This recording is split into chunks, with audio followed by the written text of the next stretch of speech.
Good evening, everybody, and welcome to Locked On Lads TV, here with the ANZCAR Thunder series, here at Auto Club Speedway, Fontana, California. I am Carl Wilkinson with you, and joining me tonight in the booth, I have the Cup champion, Mr. Edward Foster. Ed, how are you going tonight? Not too bad, mate. Haven't been on Locked On Lads before. It all looks a little bit different and very purple and blue and black in here. So, very keen to have a bit of a jump in with you guys and call what's hopefully going to be a really good race tonight. Yeah, looking forward to it. And we've got on cameras and in the background, Mr. Peter Wilco Wilkinson. How are you going, Peter? I'm great. I'm not going to ask the question yourself, but I'm really happy to be here with two of the greats of ANZCAR, to be honest. But interested to see what happens with Auto Club tonight. But yes, I'll be in the background pressing buttons and making you guys look pretty. Thank you so much, Peter. Yeah, it's going to be an exciting race. I mean, Auto Club, one of the faster tracks there is. I mean, it holds, of course, the close course speed record from back in the day. Very, very fast track. What are we expecting tonight in these Xfinity cars, Ed? Yeah, well, I mean, it's a little bit weird weather, isn't it? There's a little bit of haze hanging in the air and everything else. So I think, these cars, they're actually quite low aero, as we just see a few of the guys starting to head out for their qualifying now. But, it's going to be a race where drafting is very, very important. Guys are going to have to get that right. We've seen a lot of guys in practice set really quick laps just by being in the draft. So in that way, it's very much like what we would have seen at Daytona, but at the same time, you're going to see more field spread here. There's more tyre wear here. So there's going to be quite a lot of drop-off for the guys as well. So it's a little bit of a hybrid, this one.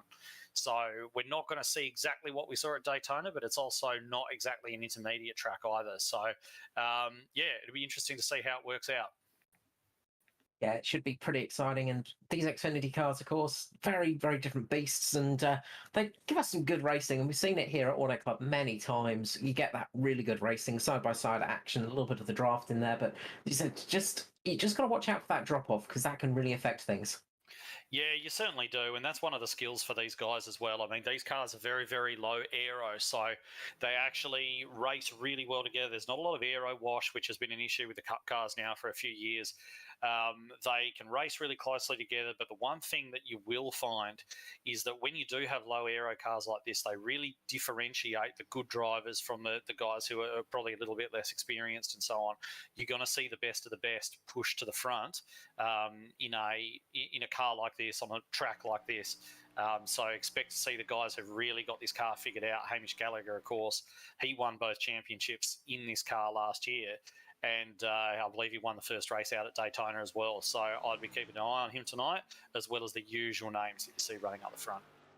Yeah, that's it. We saw Hamish taking the victory at Daytona. Starting off as he means to go on, he's looking to get the season-wide crown this season as well. He's looking at getting all 3 championships for the Xfinity Series. And you've got to say, he's going to be one of the harder drivers to beat.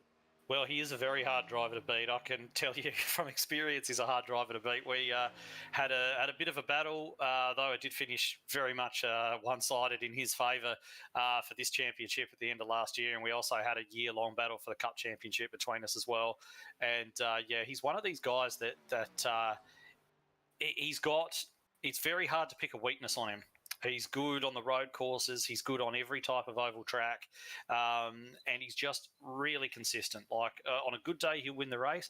And even if he has a shocker, he'll usually bring home a top 10. So very, very hard to beat guys like that because they're just such relentless point scorers that they will just snuff out, just suffocate your championship campaign with their consistency. So, that's definitely what he's like to race against. And I'd say anybody who wants to take it to him, they might win the race tonight, but winning the season-long war, going to be very, very hard to beat that man.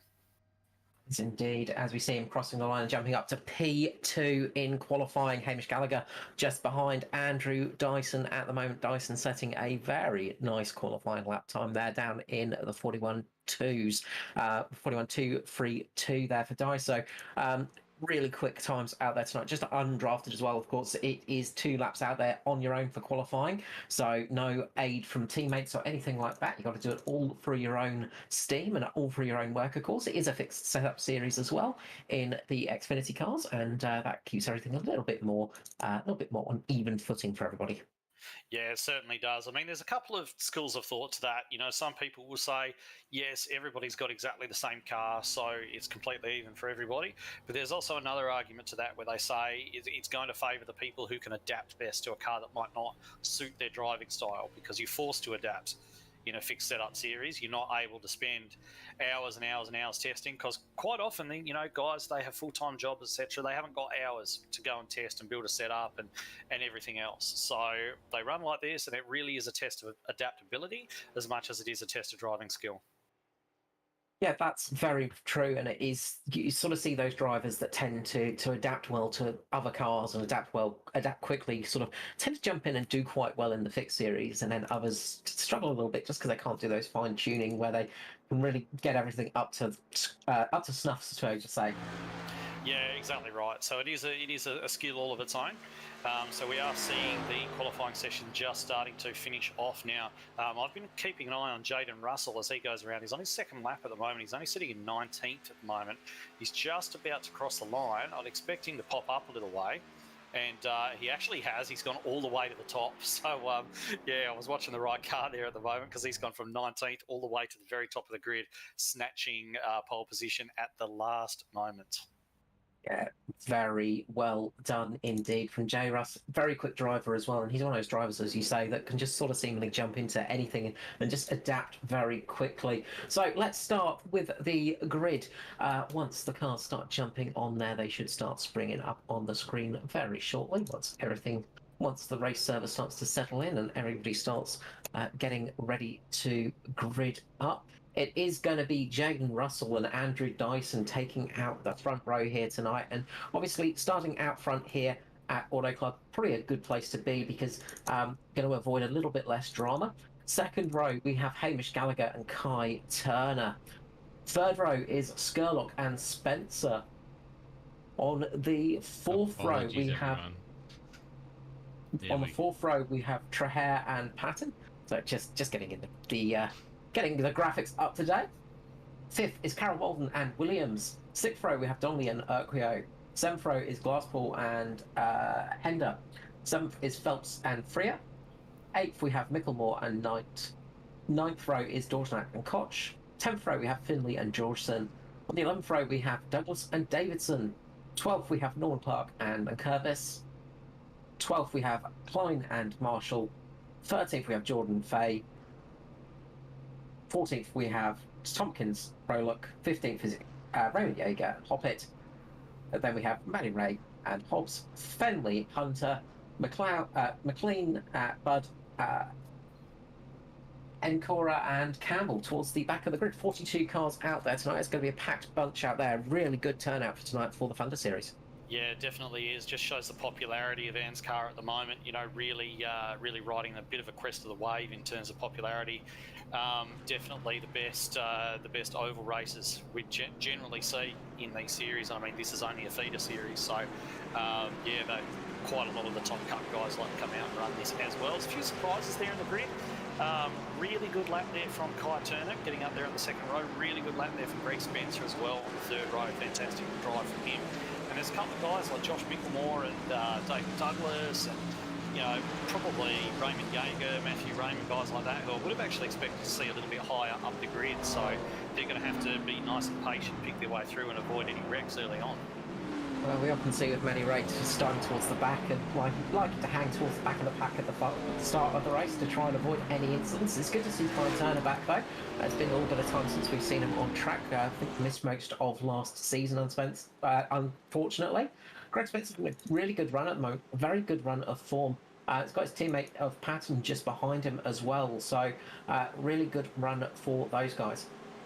Yeah, definitely. So we've got a little bit of a mixed bag as far as the grid goes, but Jaden Russell, he has got the prime position, the pole position at the moment, right coming around the last turn, about to go green. Daiso's going to do his best to try and deny him that lead going into turn one. I think you can see him send it right around the outside, but Jaden's definitely got the advantage here to be able to jump when he's ready. And when's he going to go? And there he goes. So he's actually got a really good getaway there. And I think that Daiso's got more of a chance of coming under threat from Gallagher there than he does of taking the lead out of turn two. Yeah, very nice start there from Gallagher. That low line got a really nice run there off the start. That's going to put Gallagher up into P2 at the moment. Russell up in the lead with Zidiso just dropping in behind Hamish right now. They're starting to form sort of more of a single file. It's a little bit more chaotic back in the pack, though. We've got 3, 4, 5 wide at some stages. There are cars all over the place towards the back of the grid as they start to try and form that sort of single file line just at the start of the race. Not too much point going too hard too early here, of course. You can't win the race on the first lap, but you sure as heck can lose it. Yeah, try telling that to some of the boys. They don't know the meaning of holding back, but it looks as though Gallagher... Sorry.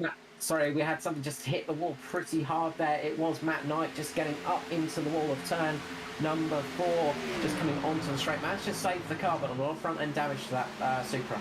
Yeah, that's going to be very difficult for him. It's a very aero-dependent track, this one, so it's going to make his life very hard. We've got Gallagher. He's sizing up Jaden Russell already. Not surprised to see Russell get away really well. He is a dirt track racer primarily, and very, very good at those restarts. Gallagher already sending it down the inside there of Jaden Russell, and he's just stuck the back end of that car out a little bit of a slide jobber as far as you really get on a oval this size, as close as you actually get doing a slide job on a track like that. But he's going to take the lead now, and Russell just settling into his wheel tracks, and he's going to try and size up Hamish, maybe play the long game and see if he can get a move done later on. A little bit further back, Stevie Dub getting under pressure from Josh Mickelmore and Brett Hender as well. Mickelmore making a beautiful move, getting past 2 cars at once, getting down the inside, taking that low line. The 31 is trying to move its way up the field now.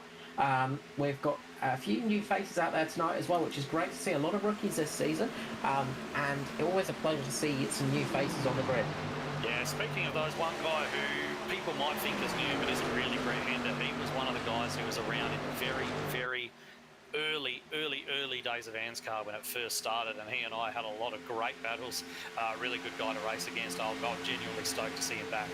It's been quite a while. It's always nice to see those returning faces return as well. Up at the front, we've got the battle going on. Kai Turner now getting a really good run on Jaden. She gets a little bit sideways mid-corner, loses the rear end a little bit. That's going to give Kai Turner the run off of turn number 2. It's going to be a drag race, and he's got behind Hamish Gallagher. They get very close to touching as they go to turn 3. They avoid contact. Now it's side by side as we go through turn number 3. Battle on, drag race off of turn 4. Who's going to get out in front? It is Turner. I tell you what, like Kai, I reckon he's got something figured out around this place, because if I think back, my memory's working properly, which I think it's not, but if I think back, I reckon he had a really, really good run in the Cup Series here a couple of years ago. Well, this track, for whatever reason, seems to click with him. The trick for him is going to be keeping the tyres on it, because you're putting a lot of lateral load through those tyres, but he seems to have that high line working for him, and now he's sort of pulling up on the back of Gallagher. And even Hamish might be thinking at this stage it might be wise to potentially just let Kai go for the moment and try and get him later on, because Turner's really got that high line going.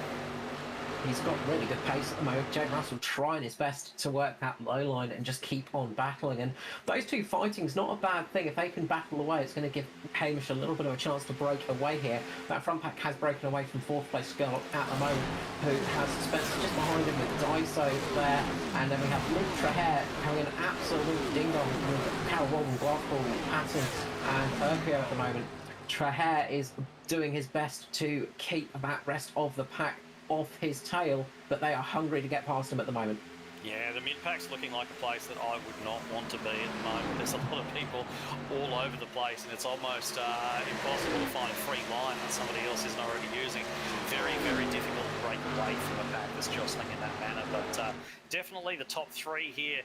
It seems as though Gallagher may be more keen to have Russell up there with him than he is Turner, because you notice down the straights he keeps pulling down in front of Russell as if to give him that toe. And I think that he's trying to actually pull Russell through potentially into 2nd place. For whatever reason, he'd rather fight him than Turner at the moment. Well, we do know that the Synergy team and Mitch Motorsport, they do have a bit of a working relationship with each other and are pretty good friends kind of off track and in Discord, but sometimes on track that doesn't necessarily come into terms. Meanwhile, Traher has had to back out. He's got a bit of contact on the front front left of the car, just got a little bit of contact with Glasspool, and that has wrinkled the front of that Supra, so a little bit of damage for Trahan. That's going to affect him in this race. Yeah, it definitely will. He might not feel it yet. When you get damage around a place like this, you don't feel it initially when the tyres are fresh. But what it does, you've got to remember, you're getting a certain percentage of your grip from the tyre, and the mechanical grip is what they call it, and you're also getting a certain percentage of your grip from your aero. So when the tyre's fresh, it can make up the shortfall of the aero. But once the tyres start to wear a little bit, they just can't shoulder that load anymore. And it's when the tyres start to get old that Trahan's going to find that his car starts to really push unless he starts managing it now. He's got to consciously slip that rear end. He's got to consciously drive that car loose so he's able to compensate for the fact that his front tyres are carrying extra load now. So that's a little something for him to do, and most likely it's going to be something that he's going to have to do for the remainder of the night.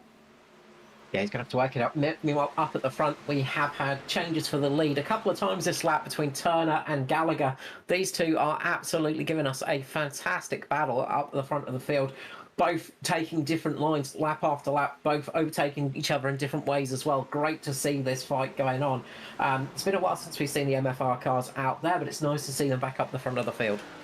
Yeah, definitely. I think that Kai is actually the only one, only MFR car we've got around this year. So, but yeah, good to see them still represented. I think they're probably the longest serving team in ANZCAR, actually. And of course, they had guys like Dan Stevens, Roger Clark, etc. I think even Danny G drove for them back in the day, Norman Clark. So he takes a big dive down the bottom, actually, really trying to get that bottom line to work. And he's going to slide up in front of Hamish now. Looks like Jaden Russell's going to do the same. Hamish is going to carry more speed, but is he going to take the run? It doesn't look like he is. He's just kind of poking his nose out, but he doesn't want to take the run at this stage. He's going to just hang on, let these two have at it for a minute. Yeah, it looks like Hamish just lost a little bit there because Russell got underneath him, and then you can see Skerlock just getting a bit of a run on him as well. So it's an interesting battle starting to form up. And as these guys battle it out more and more, it is allowing the rest of the pack to catch up, of course. When you're fighting each other that hard, it eventually gets to a point where everybody starts catching you. And the guys that were looking a little bit lost are now catching back up to the front of this pack. Yeah, definitely. So we saw that initial breakaway, didn't we? And when they started jostling, and they're still doing it, it's allowed guys like even Greg Spencer, you know, he put in that awesome qualifying lap and he started up there, but he's actually improved by one spot, started 6th, currently running in the top 5, and actually looks good for that position, like not falling away, anything like that. And he's one of our newer drivers. He kind of came in and out a little bit last year, and we generally saw him sort of more towards the back of the grid. But this year, look at this, you know, second year in, and he's right here, up here in the top 5. And there's, you know, guys like Gallagher and so on who are really, really fast. And looks like we've got a caution. We've got trouble. We've got a caution. One of the SRM boys has had issues with Jamie Budd. Budd's in it. Yeah, Jamie Budd's in it. It looks as though Nathan Rollock and looks like Nathan Rollock and Jamie Budd just getting into each other. So we'll go back to the replay there. Yeah. Looks like, unfortunately, contact side by side there. So just into each other's doors. So that is a big one. I think Rollock might have had he had a moment going into the corner. So a little bit before we see this incident, Rollock's actually gone up and clipped the front right-hand side of the car and then gone down into Bud, unfortunately. Yeah, so he's got a bit greedy there on the entry. And he's just tried to take a little bit too much track. So paid the price for that, and then he's tried to get himself settled down. He's probably still just trying to get himself sorted out, and unfortunately clipped Bud there as well. So they've both gone to the bottom of the track. And, yeah, that's going to cost him a little bit of repair time, I think. Yeah, it's one of the tricky things as well. Obviously, when you do have damage, it's very tricky on oval courses. When you sort of make a small mistake and do get clipped the wall, it can be very hard to work out how much damage you've got, things like that, especially if you're mid-corner racing somebody side by side, because you don't know how the car's going to react, and you know that something's going to be wrong, but then you're getting out of the corner and you go, what's going to happen? And it can really play with you psychologically. And the problem as well is if the caution comes out straight after the accident, which, you know, cautions do, you don't have a chance to actually test the car at speed to see how impaired it is. So the first you know of it, if you decide to take the gamble, not take the repairs, come back out on a green, you could find that your car's absolutely fine, or you could find that's actually a lot worse than you thought. So I'm expecting to see most guys dive to the pits right now. Looks like Russell's going to go, and everybody's going to go with him. So it's going to be a case of, in this hazy weather, trying not to overshoot your pit box, see everything, hit your marks, get the tyres done, get the fuel done, and get back onto the track and hopefully maintain or even improve your position. Yeah, I didn't know iRacing had actually implemented the Californian wildfire weather changes into the system, but obviously they have with this haze around. But do you take tyres here? Yeah, definitely. Yeah, absolutely. You take tyres. They're not going to be able to. Sorry, we've got Ruben Phelps around, so looks like Phelps has had contact with somebody in pit lane. Yeah, okay. The 1, 2, 3 has gone into the back of Phelps, so Hender has gone into the back of Phelps and spun him around, unfortunately. Yeah, that's not ideal, is it? One of the things that can happen in pit lane, I think one of the drivers after the Daytona 500, who's quite new to stock car racing, has basically said, I'm not used to everybody coming into the pit lane all at once like rush hour. So it's definitely something to get used to, and you do sort of figure out after a while how to do it. But certainly when you're new to it, it is an acquired skill, certainly. So now this is interesting. We've actually seen Josh Carroll-Walden assume the lead here. With Norman Clark sticking it out there as well. Natari are rolling the dice, Ed. So they stayed out. Now, as the guy who's owning that team, I'm not necessarily confident in that move. I got to say, if I'd been in the car, I would have been coming down in that caution. But they've obviously decided they're gonna. You are running limited tyre sets here, so they are trying to maintain for the race.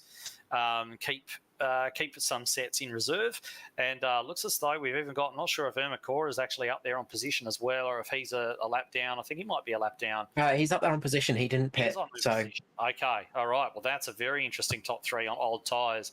JCW, who came off that controversy at the end of Daytona 500 the other day, alongside his teammate Norman Clark, all on old tyres. Graham and Cora starting out there, and our first car on fresh tyres is the former leader, Jaden Russell. And I can tell you now, he is going to go absolutely scorching past these three.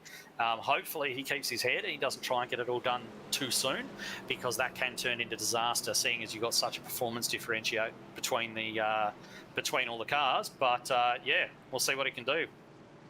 Yeah, we have seen in the past sometimes these alternate strategies can pay off a little bit. Of course, everybody's going to have to stop again for fuel, so it's not like a final stop situation. They're all going to have to stop again anyway. So possibly trying for a bit of track position here, try and keep out of trouble if there is an early caution on this restart might be a good idea. Yeah, could be. We'll see what happens. Definitely the chances of a caution go up when you've got old tired cars at the front of the grid. So, yeah, we'll see how these guys, I mean, no one's going to want to lose time behind these guys. They're all going to want to pick through as quickly as they can. I mean, it is only lap 15, but there's such a high load through the tyres here that they do definitely take a pounding. But either way, we've got Natari on the front row here. These guys are going to take off together. They'll be in communication, and then it's just a matter of how quickly the likes of Russell, Gallagher, etc. can get past. And just to compliment the team, they are looking very pretty in their new colours for the Xfinity series. But the pace car has gone in. Carroll-Walden leads away, gets a good restart there. Actually, really catches Ermacor out there. He just gets caught out a little bit, loses a little bit of pace there, and that's given Clark the opportunity to get slotted in front. Darren Fahey, meanwhile, has missed a gear a little bit further down, so he's had a bit of a moment, but no major incidents for this time being. It is Carroll-Walden in the lead, so he has managed to pull off as... Oh, Skurlock's gone around. Skurlock has spun mid-corner, manages just to save it, goes into the front, goes into Kai Turner, I think it was. But we have got a wreck now. Yeah. Now comes the wreck. Looks like Stephen Williams, Tim Corn involved in that as well. And yeah, Skirley's kicked off another one. Yeah, I don't think Tim Corn's he's in the race, is he? No, it might have been Trahair. Very similar colours. Yes. So I think possibly Trahair's just avoided it, but there is a second accident behind there. So yeah, Trahair just gets caught in the back, and then that causes that secondary accident to happen. And then we have a huge wreck down the rest of the field. I can see Matty Hunter spinning around the wrong way and going off there. The 08 going through. Nankovich is in it. Kobe Jordan's in it. Looks like Dave Douglas is in it as well. So a lot of cars in that one. And that is precisely what Natari would have wanted there, I think. That's the whole sticking out on those old tyres and taking that punt on that restart. You've avoided that huge accident. This is Scully finally does us a favour. From Trahair's view in the cockpit. So this is from Trahair's eye line here. So we go into the corner, you see they slow down and he just gets tagged by the car behind him. Unfortunately, he almost makes it through, almost survived that. but just gets caught in the rear quarter panel, and then the carnage happens behind there, and you can see cars everywhere. Luckily, a lot of runoff here at Auto Club Fontana, but it's a big accident to happen. Yeah, so this early in the race, it's gonna be a rough break for those guys. You know, Steve Williams and Kobe and Trahere and everyone else who got curled up in that. Dave Douglas, they've got a long night ahead of them now. It's only lap 18. It's a 75 lap race. They're going to have to nurse that damage for a good portion of the race here, and that's going to hurt them. It's absolutely going to hurt them. So, yeah, it's a shame for those guys because there were some fast cars caught up in that for sure. Yeah, a lot of fast cars, a lot of fast drivers, a lot of championship contenders as well caught up in that one. So that's going to be interesting to see how that shakes out for the rest of the season as well. And that's again, Hamish Gallagher, he's just keeping himself out of trouble. As we said, it's, he's one of those drivers that will just keep out of trouble. He has got a bit of damage on the front right, though, I've just noticed. So he has got some damage somewhere around the track. So I'm just going back to have a little look, see what happened there for him. Yeah, maybe something happened to him in the pit lane or something like that. Not sure, but I can't really get a very good view of it myself to see that. But anyway, it looks as though none of the leaders have come down this time. So the guys who changed tyres, obviously you wouldn't expect them to. But Carol Walden and Clark out there in the front, I thought they may have taken the opportunity to get a bit of a tyre advantage on everybody else who pitted before. But it's only, a lap or so. So it's really, if they're committing to that staying out, it probably wouldn't make a whole lot of sense to come down now. Yeah, odd one for Gallagher actually. Got damage from, looks like possible slight net code as he was pitting in with Kai Turner. It just sort of made contact with him. No damage on Turner's car, but just a little bit of damage to Gallagher's. And again, you just don't want that little bit of aero damage around here. It's not a huge amount of damage. It's not sort of race ending, but every little bit counts. Yeah, so just taking a bit of a look at the way that the pit stops shook out there, we've seen a few movers. Josh Micklemore's made his way from 17th place on the grid all the way up to P6, and I think a bit of that was done in the pits as well. Glasspool, he's running pretty solidly there inside the top 10. Greg Spencer has fallen down a little way. He's in 9th. And Kai Turner, who was right up there in the lead of the race at one point, is down in 10th now. So there has been a little bit of a shuffle. Raymond Jaeger started 33rd and he is in P12. And there's quite a few other movers, and probably our biggest loser at the moment is Skirley. He's starting 5th and he's lost 20 positions. So it doesn't look as though he had too much damage on that car, though. It looks as though he got, made that little error and managed to actually get away with it. So I'd imagine he's going to start to come through as well as he recovers from that. But we're too wide. We're about to take the green again. So all our predictions could be completely right. They could be completely wrong. Yeah, now those cars on those slightly older tyres have to do it all over again. Of course, the other drivers will have lost a little bit of freshness in there. Now we're out there for 5 laps rather than the almost 18 laps of JCW, Carol Walden and Norman Clark. But they get that restart again. If they can get it working like they did last time, they will be very happy with that. But it is all about getting that start process in the right order, of course. And I heard a few people over the radio just missed a gear and little things like that. Of course, very easy to do on a restart in one of these cars. Yeah, it is. You've got to, it's one of the things that you pick up. It just becomes muscle memory after a while. But most of the experienced guys won't do that. But certainly for someone who's brand new, it's an easy thing to do when you're used to, say, a V8 supercar gearbox or something. As Carol Walden gets away. And Norman not away that well this time either. It looks as though Russell might get a sniff down the inside of him into turn 1. Very nice start from Walden, though. He really got away nicely and just pulls up there to help Clark. Just gets up there in that high line just to help his teammate there. Russell sitting in just behind now. Of course, we're going to see it more in the corners where they're going to fall off with those slightly older tyres. And you can see Russell just driving underneath Clark right away, getting past him. Gallagher the same. A lot more drive off the corner. A little bit more friction on those tyres. A little bit more grip on them. Just giving him a better drive off the corner. The teammate of Gallagher, we've got Josh Micklemore there as well, running his way up to the front now as well. They are getting a nice run off these corners.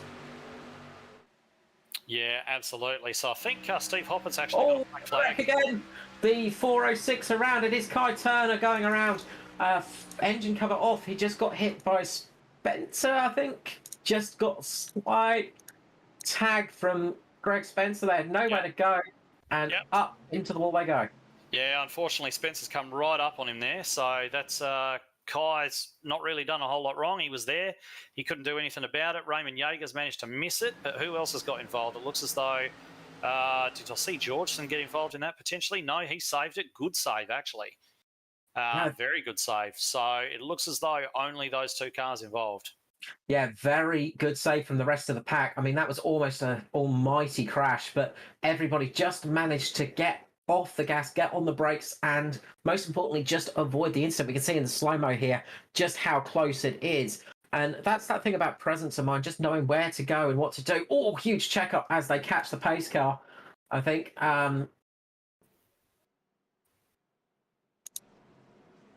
there was a big checkup as they caught up to the pace car. Everybody just managed to get those cars pulled up.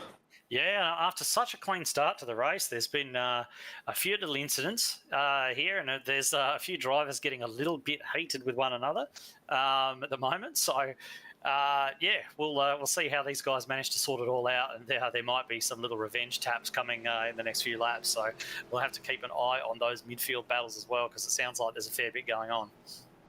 Yeah, this is where the tempers can start to flare up, of course, and that's one of the things as well when you're driving. You just got to try and sort of not get involved too much in that. Apologize or just not think about it, because sometimes you get that red mist forming, and you sort of get that focus on somebody. You want to get that revenge, or you want to sort of try and get them back, and then all of a sudden you can wreck your race completely, and many others.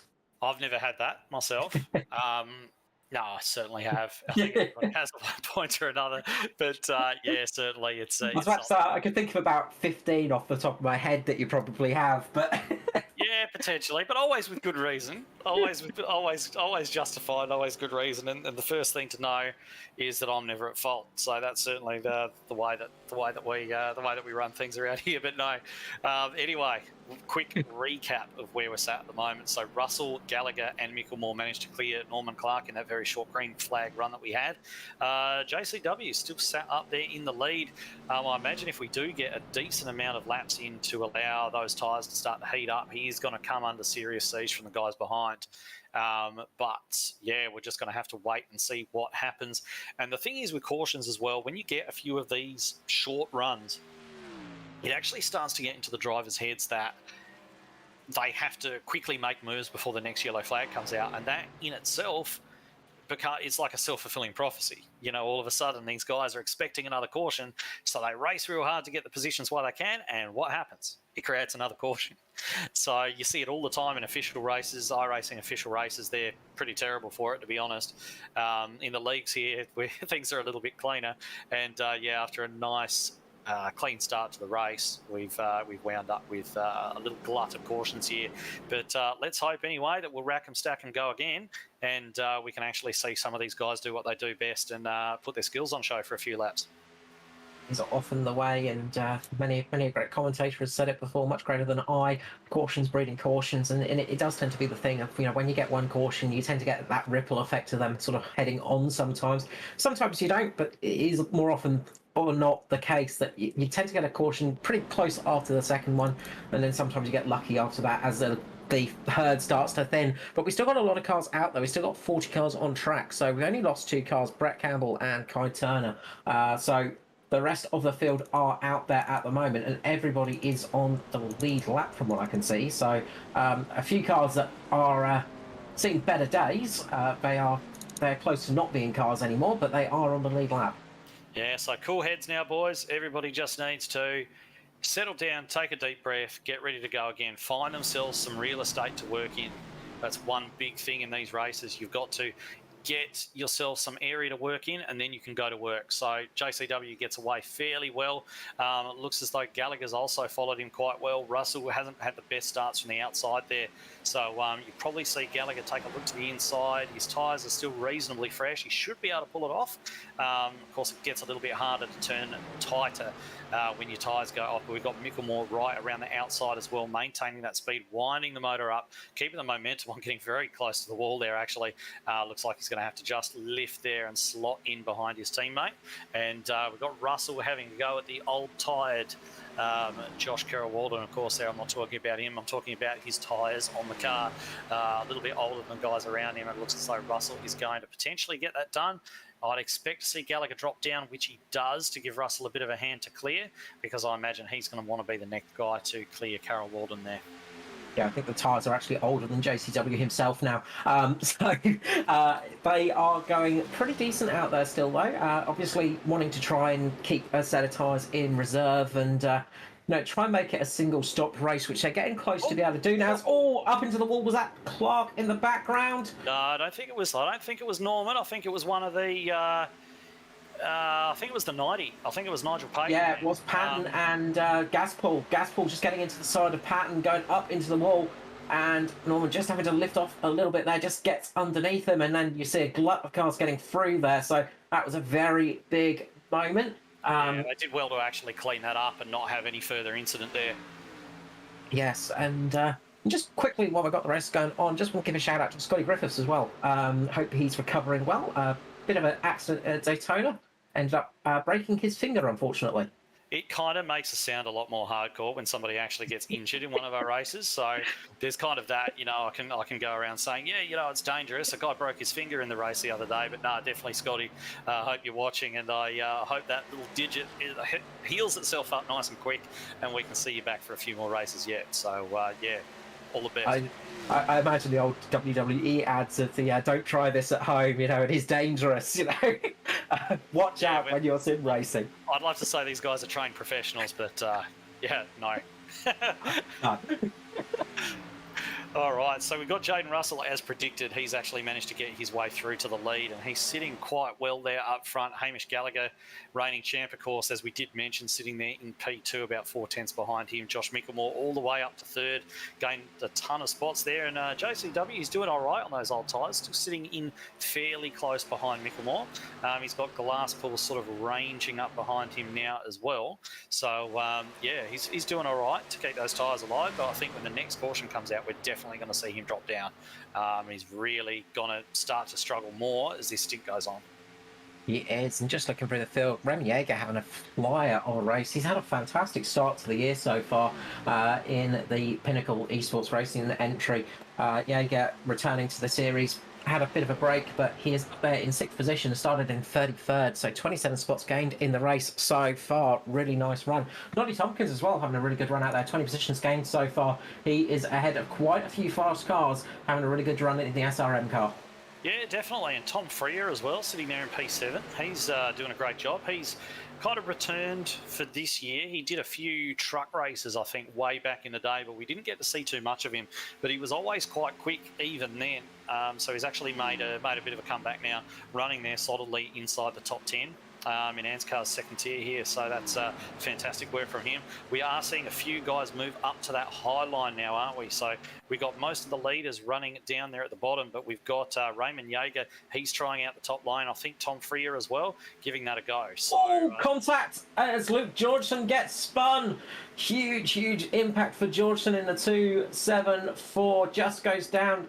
I think he thought he was clear of Tompkins and goes down, unfortunately, and turns himself around on the front of that car. A little bit of a mistake there creeping in, and that is pretty much night done for Georgeson. Yeah, that's unfortunate. He was having a good run, but he wasn't clear. It's simple as that. Yeah, it's one of those things, unfortunately, sometimes, the spotter might say, oh, we've got another car around. It is the 41 of Daiso. He saves it mid-corner. The drifting skills of Andrew Dyson coming into full effect there. That was almost a huge wreck, and he just saves it mid-corner, just in front. That was seriously impressive. I think he just caught Tompkins in the front, saves it, and wow.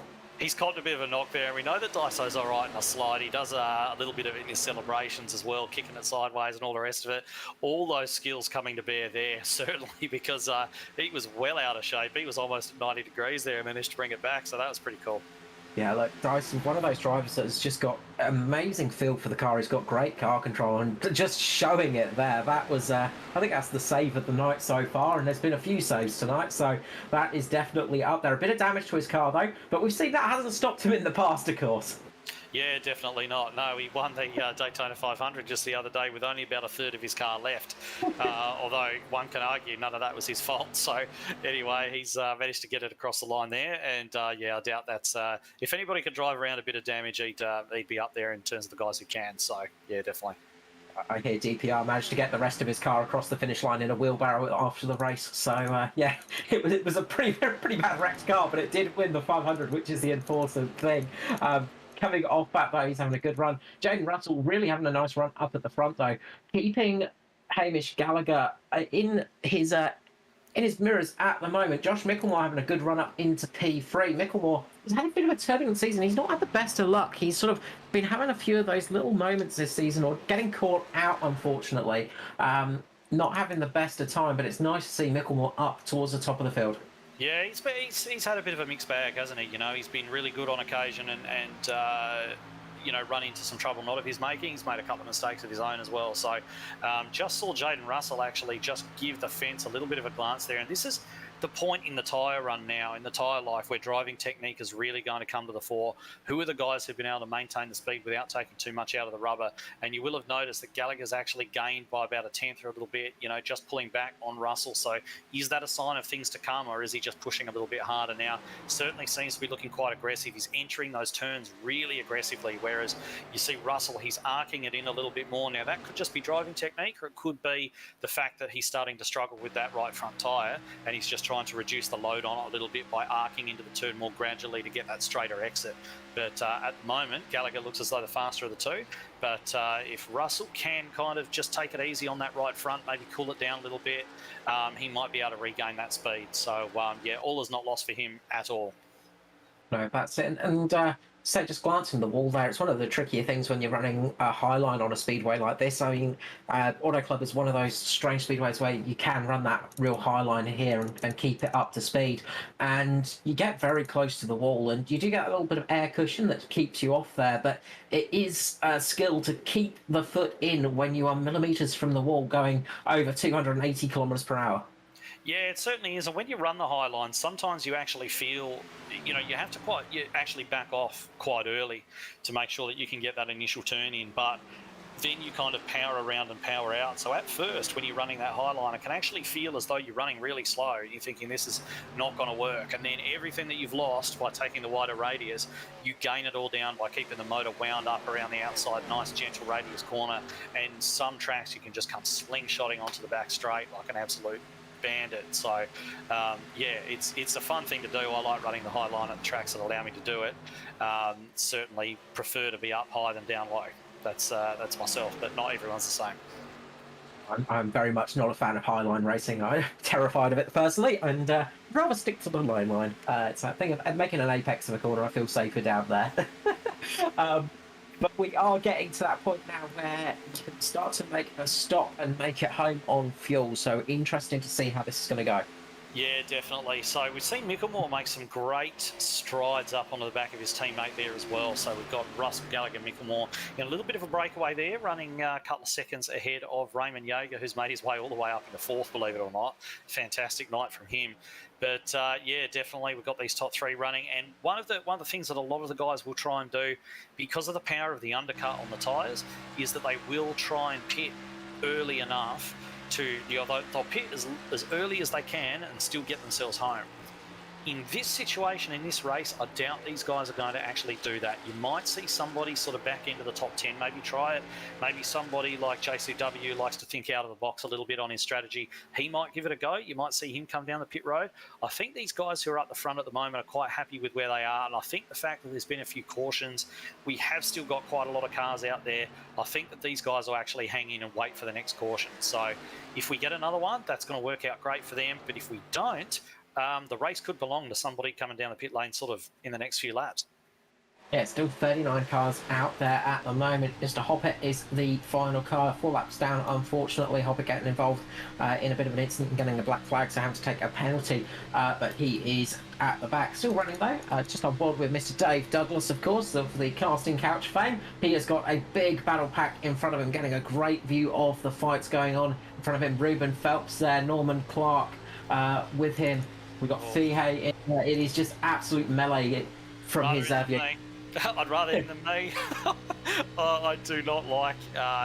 There's nothing worse than being quite quick, and as Dave is, and you know, end up fighting. He's sort of in 22nd place, and he's got cars all over the place. You know, you want to use the speed that you've got, but you can't. You don't know what everyone's going to do, and you've got guys who are changing lines multiple times in a turn, and yeah, it can be really, really hard to read. So yeah, rather him than me on that one.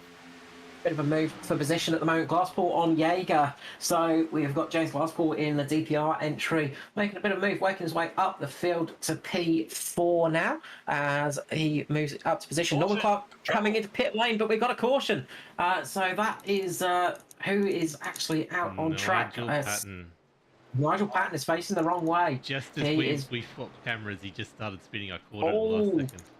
Yeah, into Dave Douglas. So I reckon he's got caught with a 97 prior to that. He got caught with Darren Fay. There it is. Yeah. And then Dave Douglas has kind of locked up, gone into him. A couple of others gone into him there. So a few cars involved. Dave, what was I saying? Just wrong place, wrong time there. And unfortunate there for Peyton, because he's kind of running up the top there as he would do and has done. But it looks as though he's not. At least from the view that I can see, it looks as though he may have actually come down. So. Yeah, a bit of an unfortunate one there. I'll tell you who this worked out very well for is Norman Clark, I think, because he just entered pit lane before the caution, I think. So he was getting his service done as that caution flag flew, and I don't think he went a lap down. So he is he's sitting in a very nice spot at the moment. Yeah, he actually is. So yeah, he's got a bit of damage on that car, and he should be.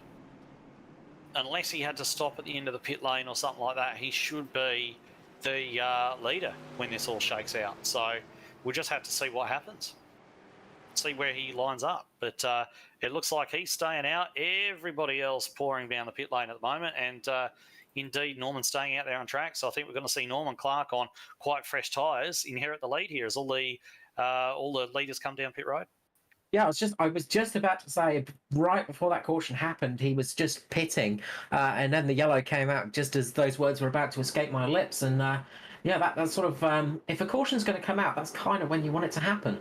Oh, it's the perfect scenario, and it never happens. So you know, Norman has got to really take advantage of this now. You know, this kind of good fortune doesn't happen that often, but he's going to be up there on good tyres, and you know, he's quite a gentleman. Norman, he doesn't like to hold anyone up or anything like that. But nah, he's going to get stuck in now and defend that lead. You know, he's got there. It's been a little bit of a gift, but you know, you have so much bad luck in racing, so take some of the good luck, hold on to that lead, defend for all you're worth, and see what you're able to come out with. Did you teach Hamish Gallagher that pit exit, lighting the rears up? Me? Yeah. Is that where he got that one from? I'm not. Oh, I must have missed that one. I'm not exactly sure what you mean. But, yeah, no, he put the foot down a little too hard, and the tail end and coming out of pit lane, the pit box put him sideways. At least he didn't do a kneel and rotate it on the exit pit lane. But yeah, maybe, you know, if you do that, that's the key to coming home second, I think, potentially. So could be a good result on the cards for him either way. But yeah, definitely he's going to be out there now. Seems to really have only kept his position. There's a few cars out there ahead of him, but are they laps down, or are those guys who decide to gamble and stay out? We're just going to have a look at the looks. Are these guys lap down cars in front? I reckon they're lap down, but unfortunately Norman was just in the wrong place. He was just gone a lap down, so he is in that pack in front of the leaders. So he's going to get back on the lead lap. It's Norman that Clark. Sounds more like Norman's. Yeah, that sounds more like the luck we expect. So that's. I was wondering what was going on there because that sounded way too good fortune for us.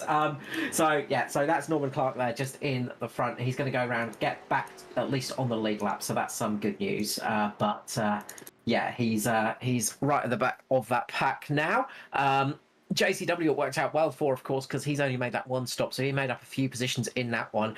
Raymond Jaeger, 30 positions gained. He's in third position, so he had a really nice pit stop there. Obviously, as they form up too wide, but he has worked his way right up to the top of this field and could be looking at an interesting one. And just before we go green, just a bit of a mention to James Glasspool as well. I mean, he's more known for his GT racing. He was a teammate of my brother, and I believe it was Trick Esports for a while when they were running GTs together. So he's sitting up there now in a highly creditable 6th place. So great job from him as well. Yeah, in the vast swarm of DPR cars that we've had enter this year, but one more of them, yeah. yeah, but they have got some really good drivers under their belt. It is great to see because we love to see the we love to see competition coming in, and we've seen that with Synergy, with people like Jaden Russell coming in, of course Hobson, people like that, and obviously a lot of the DPR drivers, Daiso and things like that coming in. It's really helped elevate things. But we are going to go green. Pace car comes in. Russell drops the loud pedal, gets a good start.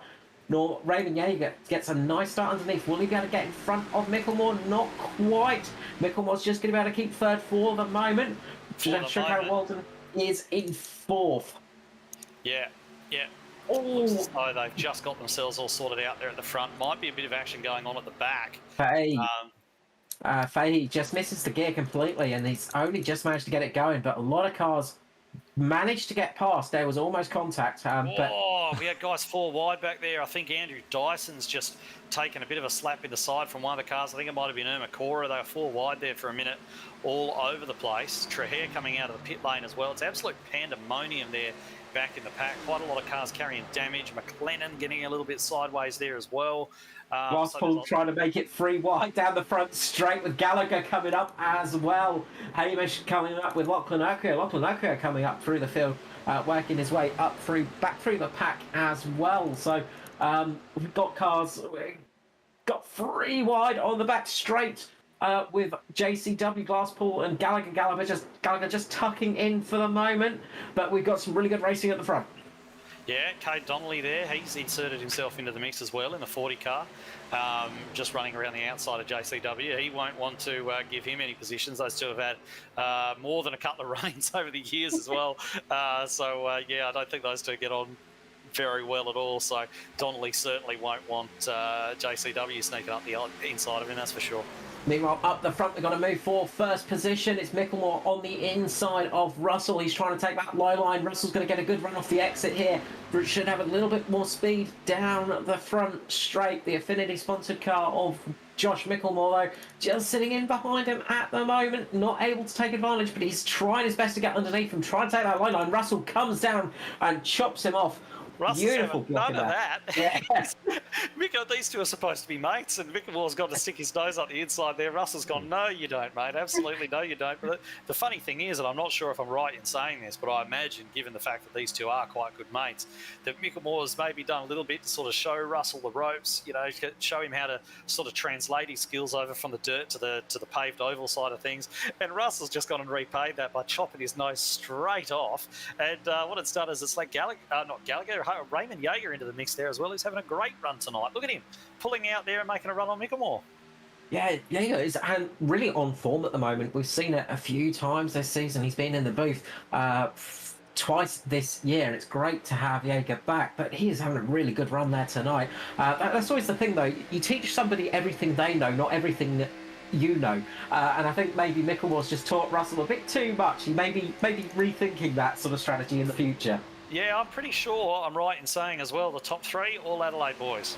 So I know that Raymond Jaeger is, I know Josh Micklemore is, and I think Jaden Russell is, and I think that's where their friendship sort of comes from, as they're from the same area. I could be wrong on Jaden, but I think top 3 Adelaide boys out there representing ESA. Heaps good.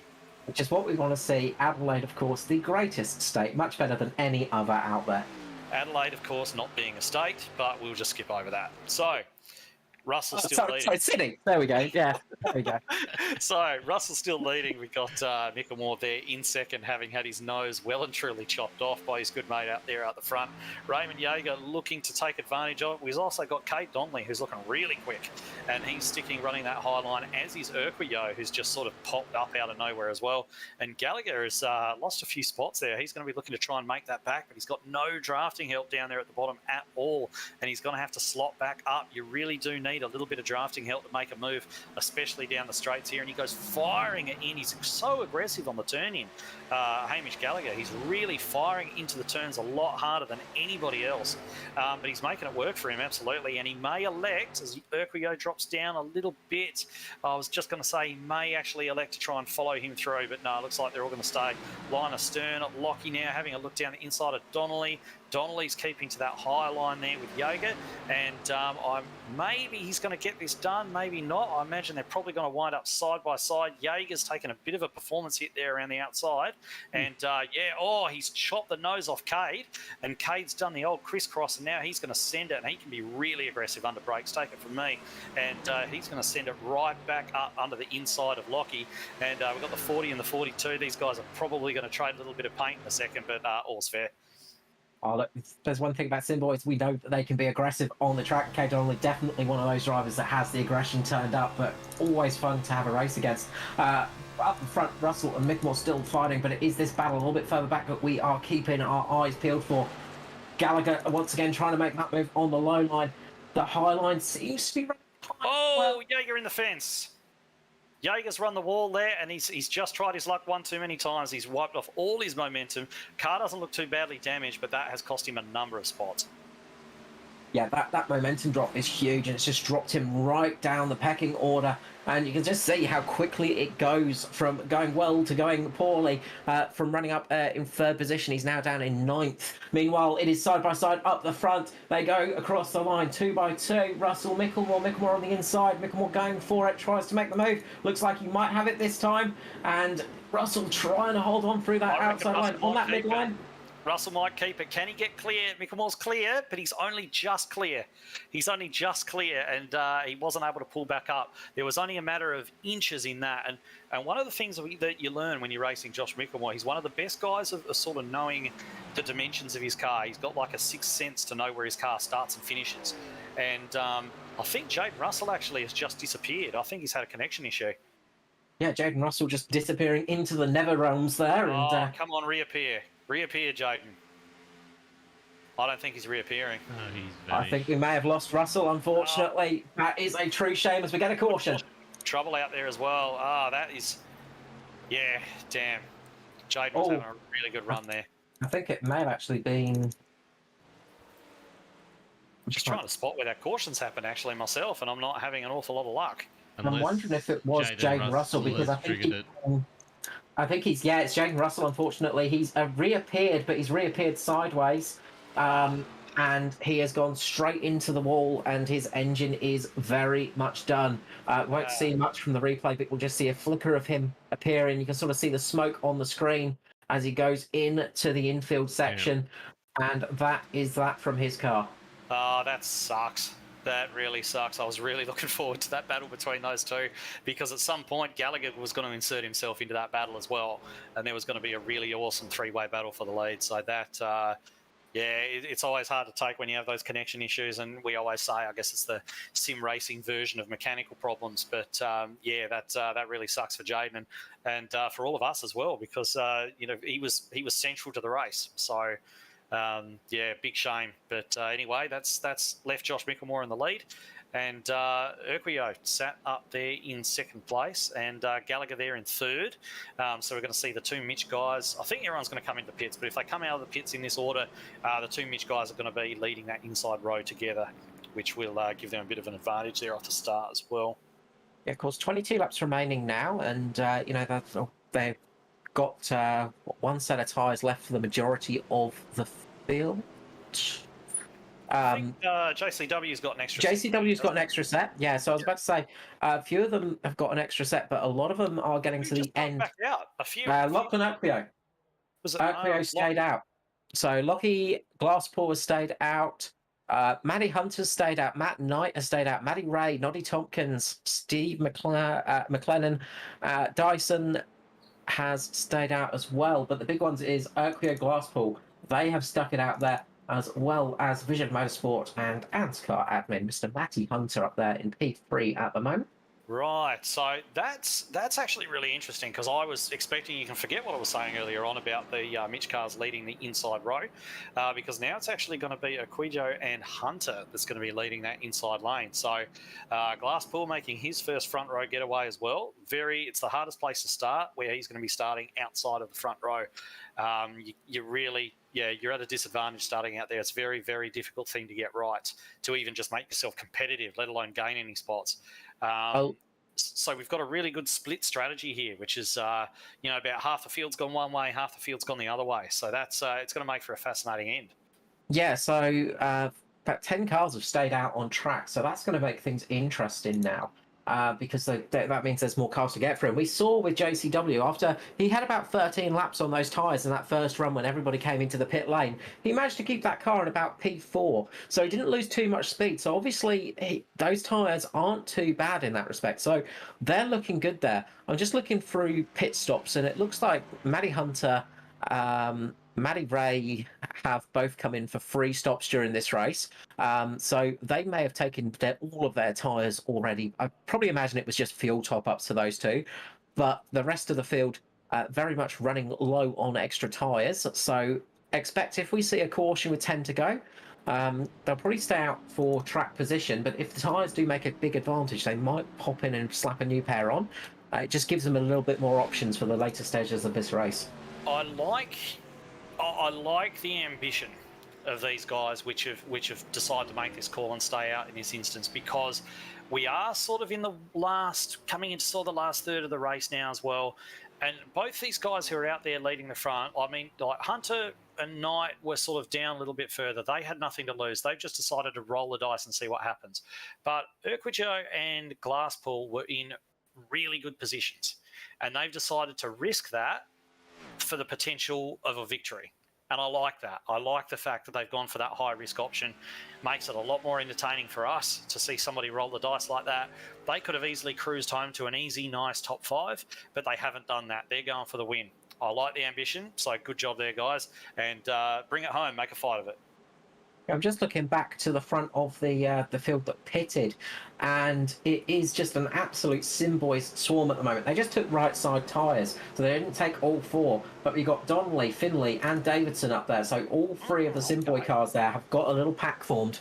So we've got 3 different strategies out there, so that's really interesting. Now, one of the things that can happen when you quickly stick just outside tyres on is it can make the car really loose for the first few laps, but given the fact they've been under caution, all the tyres will have cooled down, I don't think it's going to be that bad for them, so it might work. But anyway, Urquijo drops the hammer. Glasspool has very nearly done a lane change there, but it looks like he's going to save it. And yeah, he's caught out there. Knight giving him a little hello on the rear bumper, and Urquijo has really done a good job there, Lockie. He's taking into turn 1, and he's got sort of 6 car lengths on the whole field at the moment. Yeah, nice start there from and he's hit the wall. Lockie's gone straight up into the wall, so that's not going to help him. That's taking away every good thing that we were saying about Lockie. That is really unfortunate, and that's one of the things on those older tyres that can just catch you out. Obviously, they're just got to get back up to temperature and just catch you out a little bit. Still in with a shout, though. We've got quite a few cars with damage, but this has given Glasspool a really nice run on him. Glasspool sitting right behind him. Matt Knight as well. We saw Knight have a good run in the 500. Can he repeat it tonight and have in the Cup Series? But can Matt Knight get up there tonight and have a good run in the Xfinity Series? Yeah, potentially. We've got Matt Hunter. He's sort of running that high line at the moment. He's running much higher than everybody else. Glasspool, he's swarming all over the back of Lockie now, trying to get a little bit of a run through. I think Kate Donnelly's dropped. Is that Kate Donnelly who's right down there on the apron, I think? No, it wasn't Kate. It was Mickmore, I think. No, I don't think it was Micklemore. Could have been. Anyway, doesn't matter. He looks like he's rejoined now anyway. Yeah, Lockie is starting to struggle with that damage. That's going to allow Glasspool through to lead his first ANZCAR laps, I believe, if I'm right in saying so. Dropping there down and taking the P1 through on lap 58. Very nice move, and Knight trying to get up that position as well. And speaking of Adelaide boys, Manny Ray as well, also up there now. He has got Josh Micklemore just behind him. Blocking the fence again. We got a rollover. We got a huge wreck.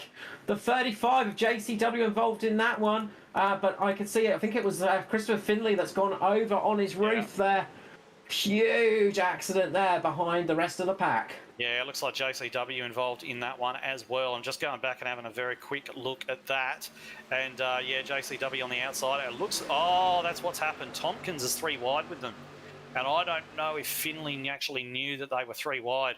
Tompkins is on the outside, and he's just gone down inside of JCW, who's bounced into Finley. Finley's gone over, and everybody else straight to the scene of the accident. Looks as though JCW, getting caught up in that. Finley involved, Davidson involved. whole bunch of guys involved in that. A few guys doing really well. But, yeah, for me, that's a mistake by Tompkins, unfortunately. Yeah, look, that was a big accident there. And I think 23 of Jaeger as well. Jaeger's absolutely out of this race now as well. Unfortunately, his luck has not continued. Nowhere to go. It's just gone into the side of JCW. And then a few other people collecting him as they try to slow down. A lot of people involved in that wreck, though. That has taken out a good half of the field. 16 to go here now. Obviously, track position is going to be key. Josh Micklemore is looking good, though. He's the top of those cars that stopped for tyres.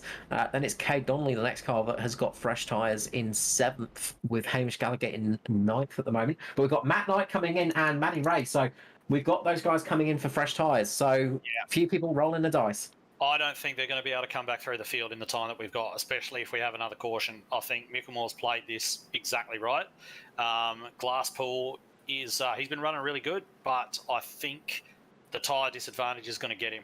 I think he's done the right thing. I think he's done the only thing that he could do in this situation, which is to stay out, because those guys that pitted, they're not going to have enough of a tyre differentiation between the guys who pitted not that long ago to make their way through the field. So they really had to hang out there. Glasspool has made the only choice he could make in this scenario if he wants to have a go at winning this race. But here we are with not too many laps to go. We're seeing 15 laps to go now. And your money's got to be on Josh Micklemore, I think, from here. He really does look the best placed. Sitting there in P2, fresh tyres, we know he's fast. So, yeah, money's got to be on him at the moment. But anything can happen. Anything can happen. So we'll see. Yeah, there's a much better commentator than us said. Anything can happen in motorsport, and it usually does. But what are we going to see tonight? And the trouble with those guys coming in for those fresh tyres is there's so many cars. There's quite a few cars that have got damage, of course, but there are also quite a lot of cars on the lead lap still. So it hurts a little bit. If there were less cars on the lead lap, maybe it could have helped out a bit. But with so few laps remaining, it's a big gamble to take. You never know, it might pay off, but got to say, Josh Micklemore is definitely looking good at the moment. Watch out for Cade Donnelly as well. I think Cade Donnelly has got a bit of a charge in him tonight too. Yeah, the one thing that is going to suit Micklemore because of the tyres that he's on, and is going to suit Donnelly because of his aggression, and it's probably going to suit Dyson as well because he's actually snuck up there into P5 because, again, he can be very, very quick when he just decides to go all out and after it. What's going to actually favour those guys is the fact that there has been short runs so far during the race. The race has been entirely short runs. I'll be surprised if we get to the end of this without another caution. But the one thing that Micklemore's got to do is he has to attack immediately. Him and Donnelly and Daiso, guys like that, if they want to get the result tonight, they have got to attack immediately because the longer that we might have another caution, another 2 cautions, even 3 cautions before the end of this race. It's possible the way that it's gone. So they need to get these moves done right now because they don't want to leave themselves in a scenario where they've got 1 lap to go to make a move, the tyres are still cold coming off a restart or something. Anything can happen in that scenario. So you got to remember, guys who don't normally run up the front so much, they're going to be maybe a little bit nervous, a little bit unsure of how to make moves for the lead on a restart or something like that. Glasspool certainly won't know. He hasn't done much of this as far as I'm aware. It's certainly his first run in ANZCAR. He's only joined up very, very recently. So I think the experience of Micklemore here will win out. But let's not forget that Glasspool, I'm sure, is getting some lessons over the radio from Dyson, who's only a couple of cars back there on the inside line. Yeah, Dyson on older tyres as well, so he's got it all stacked against him at the moment, but don't count him out for sure. Let's see how this goes. Pace car is going to peel in very shortly. Glasspool's going to lead away for his first restart in ANZCAR from the lead. Again, he's got to get it right, and he gets off early, so gets a nice jump early here, gets up there and goes up to the top of the line before the line, I think. So yeah, that's going to cost him 5 points. That's an infringement there straight away. So that just shows that little bit of an experience there straight away. Lane changes, something that we do not want to see. But that actually probably helped Micklemore a little bit, gave him a little bit of draft into the corner as Glasspool was pulling away a little bit. Micklemore now on the charge. He's going to have those nice fresher tyres off the corners. Should give him a little bit more traction. Should help him get through the corners a little bit easier. And down he goes. Nice. Trying to get through there. Will he get through this time round? Look at Donnelly behind him as well. He's trying to get those moves done as well. This is going to be a fun battle. Donnelly will decide the leader down this straight. Whoever he goes with is going to get this move done. He's gone with Micklemore, but I think he's fallen off a little bit. He's not quite close enough to help out too much. But I think that little bit of following Micklemore, that little bit of a push, has actually enabled him. If he'd gone up next to Glasspool then, I reckon James would have kept the lead. But as it is, he hasn't. And now that's actually left him all on his own down the bottom with no one to help. But Micklemore's assumed the lead with only a handful of laps to go now.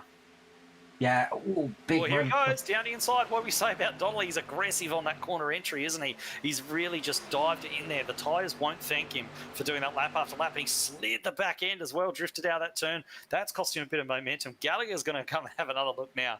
So, it's all pretty crazy there at the back. But we know how aggressive Cade is, and that's sending it down the inside on the entry of the corner. That super aggressive entry is just Cade Donnelly to a T. He really does that a lot. You see him do it again there, but I don't think that's going to help him in the long run, but of course we haven't got very long to go. No, only 11 laps left in this race. It's absolute chaos down the back of the field. I'm just watching, just looking at Dave Douglas, who's just dropped about 10 positions in the space of like a corner. Gallagher to second. He's made the move on Glasspool as well, and now he's coming under pressure from Donnelly. Sorry to cut you off. No, but that's all right. Glasspool in the fence. Glasspool's just dragged the fence as well. So all turning from Champagne to, well, something else that starts with SH for Glasspool at the moment, just dropping a few positions. But he'll do well to keep in the top 5 here, I think. But I think if you can get a top 10 finish in debut, that is a decent one. But it doesn't. It still stings if you've been leading the race with 10 or so laps to go. You sort of think about what could be. Michael Skerlock running his way up at the moment, as well as Ruben Phelps. Ruben Phelps sneaking his way through too. Phelps having a good run. Got caught up in an incident earlier on, but is working his way up the field. And we've seen that from Phelps in the past, creeping up from almost nowhere and coming out of the blue. As we've got a car around in the background, I see. Oh, it is Knight. Knight having a big moment, going across the infield, goes up, goes down, goes around, and we're going to get a caution out. We are, yeah. There's that caution there. So what did we say? We said Micklemore had to make that move really, really quickly. He did that, and now that caution has come out. It's going to solidify him there. All that pushing that he did, all that really aggressive driving that Micklemore and Gallagher did, they're going to have a chance to recover from that now because the tyres are going to cool back down. A lot of it, people think it's tyre wear. It's not. It's tyre heat as much as it is wear. So a lot of that heat that those guys were building up is going to be able to cool down, cool the tyres, and we're going to be in for an absolute cracker of a finish if the guys behind can behave themselves and stay green. Yeah, it looks like they just gone into the back of Knight, and Knight just did very well not to really have a much bigger wreck than he had there. Tried to hold it, but it is very tricky to do when you're sliding all over the place like that. Really good reactions from the drivers behind him not to crash into him though. Yeah, it was good avoidance from everybody. And that's what happens when you see a car spin like that. The natural instinct, I guess, is amongst especially the newer guys, is to hammer it and make sure you get through and get that position. But you've got to remember that if there's a car spinning down the middle of the track, caution's about to come out. So what you want to do is back it down a little bit and just give yourself time to react, because when you're flat out, the car can't make these rapid direction changes when it's going as fast as it can. You've got to slow it down, give the tyres a little bit more grip to work with, a little bit more turning ability, and you can actually weave your way through. I mean, these cars are not nimble at the best of times. They're not great at changes of direction. So you've really got to start reacting to stuff even before it happens. And if you can slow up a little bit and not get run over from behind, you give yourself the best chance to do that. And that's what we saw from a lot of those guys back there avoiding that accident. Yeah, they're a bit weighty as well. It's almost like when you get a high side on a motorcycle. There's not much you can do. The pendulum effect kicks in and you're just holding on for dear life at the end of it. But good saving there.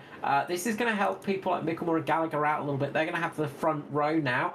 What can Cade Donnelly do here on that restart? Somebody like Micklemore as well. We've got there and Ruben Phelps. This has been a godsend for Glasspool as well. It's going to help him out. Matt Hunter having a good run up there in 7th at the moment as well. 31 positions gained so far. He's on those slightly older tyres, but a lot of those drivers around him with just so many mixed strategies at the moment too. Remember, Donnelly is only on fresher tyres for those outside ones. Those inside ones are a bit older.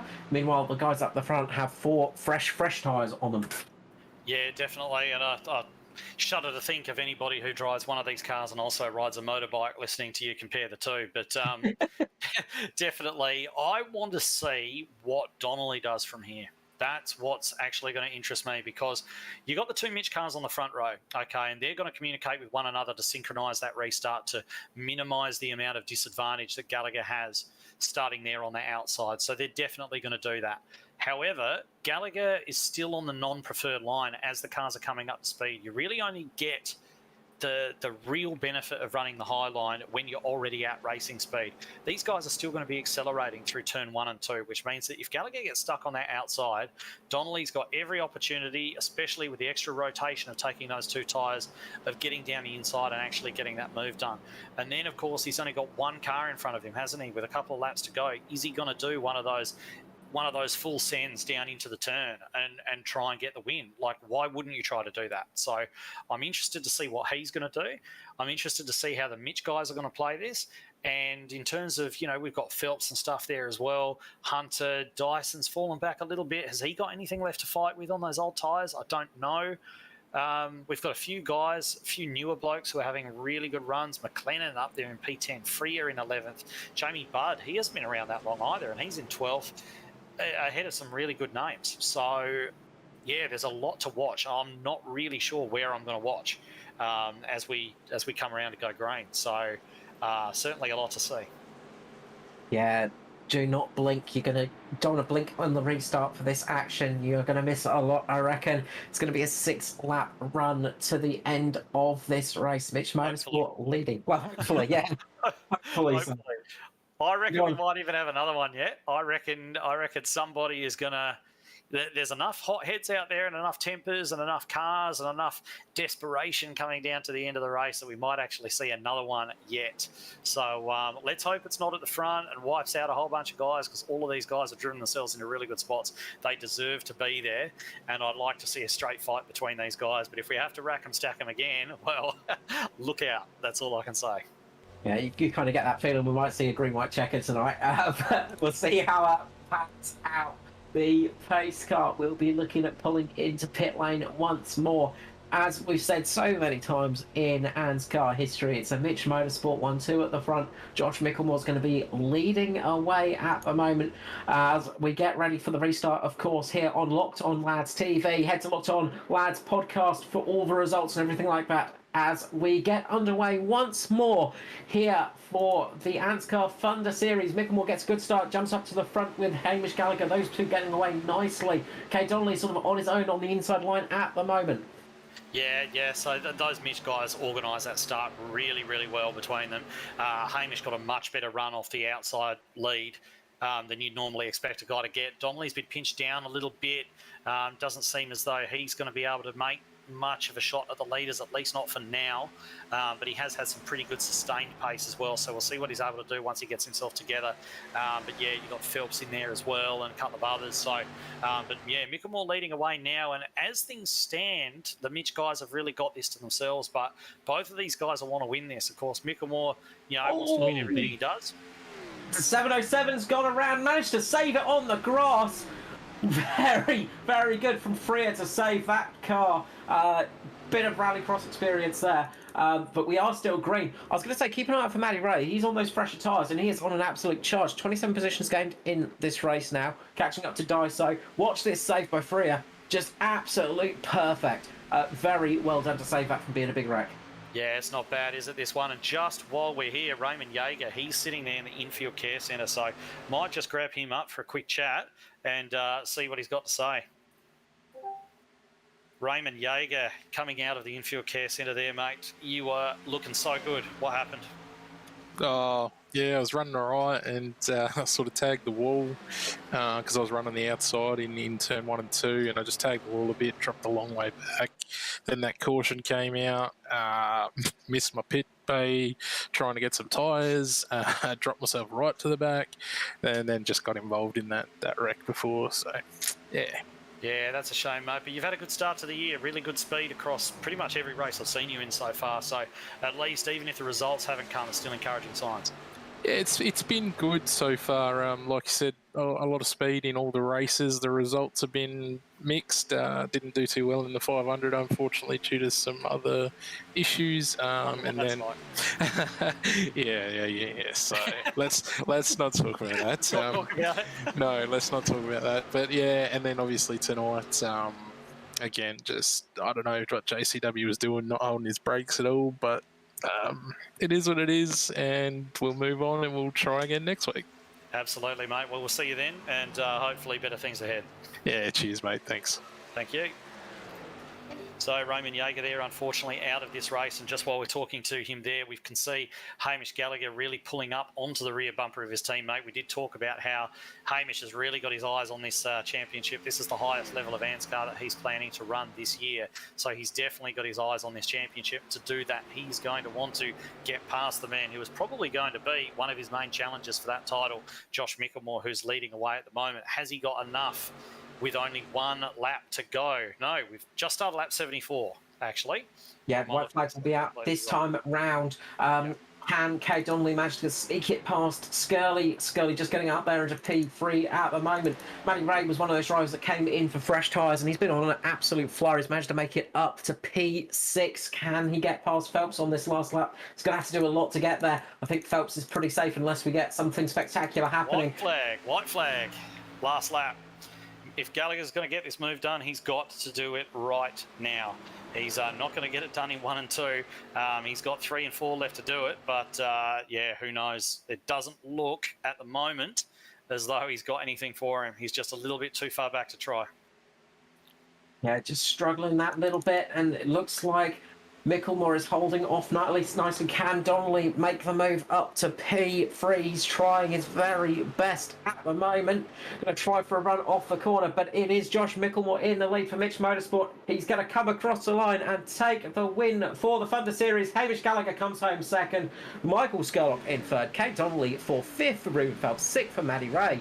7 for Lachlan Oakio. James Glasspool in P8 for debut. Very well done. P9 for Daiso. And Tristan Koch back in P10. A very nice run for him. Yeah, we haven't spoken too much about Tristan tonight, have we? But he's just made a sneaky run up there into the top 10, so he's done all right. Who else is notable up there? Steve McLennan, Irma Cora, rookies, of course, coming home, top 15 finishes for both of them. Jamie Budd, 29 positions gained this race. Yeah, he's done all right, and a few guys will probably be a bit disappointed. Stephen Williams and Dave Douglas down there. Sort of at the back end of the 30s. Steve Hoppett, you know, he's sort of 31st. I don't think he made the end of the... Well, no, he probably did, but he was a few laps down. Tom Freer with that late wreck, unfortunately, has put him out. So JCW, Raymond Jaeger, Jaden Russell, you know, he had such a good run tonight. And Luke Trahair, it's another guy that we see up the front quite often. And yeah, it's so a bit of a mixed bag. Of course, some favourites going out and some unseen drivers perhaps coming up and having a really good night. So yeah, nice mixed bag, nice interesting race, that one, I think. Yeah, fantastic racing. When we had it, couple of cautions there, unfortunately, and a couple of big accidents that did take out some of those big names. But that is always the risk you take at these high-speed tracks. It's very easy for a mistake to happen. But Mickelmore celebrating in style their well-deserved victory. First one of the season in ANZCAR for Josh Mickelmore. And we expect to see a few more from the old Mitch Motorsport team. They tend to do well. Yeah, they certainly do. They'll be wanting, I mean, they're one of the top teams, aren't they? But, you know, it's almost a cliche to say that the competition gets stronger every year. You know, we've got Synergy in there now who've been, you know, really made a good step forward. We've got guys like DPR, you know, committing more seriously to it as well. And then, of course, you've got Mitch, who's been around for a long time. You've got, of course, Micro and Natari, who tend to actually run quite well as well. So yeah, I mean, there's a lot of that's one of the beauties of ANZCAR in particular is you get so many winners across a season. I think in the Cup Series last year we had 13 or 14 winners across the 36 races, and even though we run shorter series for these lower series, they run to the same format. Like, getting multiple wins across the season is actually really hard, even for the very top guys. So I hope to see a lot more diversity at the front of the field across this season, much as we saw last, and I'm sure we will, because the quality just keeps going up and up and up. And of course, with the ANZCAR Open Garage in effect now as well, guys have got the ability to sort of see what it is that separates the good guys, the very top guys, from them, and then try to mimic that as well. So they're able to really find out where they're running short and bring themselves to the front of the pack as well. And it's just going to lead to more and more and more and more competition up the front. And the racing's just going to go, once people learn to utilize that resource, it's just going to lead to a huge front pack where any one of 15 to 20 guys could win every race. So yeah, it's going to be a good year. Yeah, it's really exciting stuff. And of course, big thank you as well. And of course, one of the other big teams, of course, we got this season, it's the running in the cup, of course, is Locked On Lads. Of course, and we're expecting many victories from them, especially from Wilco. Never heard of them. Never heard of them at all. No, it's been good. Never heard of them, guys. That's Mate, good. if I don't see at least 1-2 lap victory, I'm going to be disappointed. You are a very disappointed man then. We'll put it that way. Does it matter if I'm a lap behind? Does it still matter if Tim wins and I'm a lap or two down and go across? Yeah, I think that'll work. Let's just say who wins out of you two. Then you can say you've had a win every race. So that'd be great. That's good. We've got Hamish, we've got Joshua Carrawald, we've got Lachlan up in the green room. Do you want to grab anyone in particular?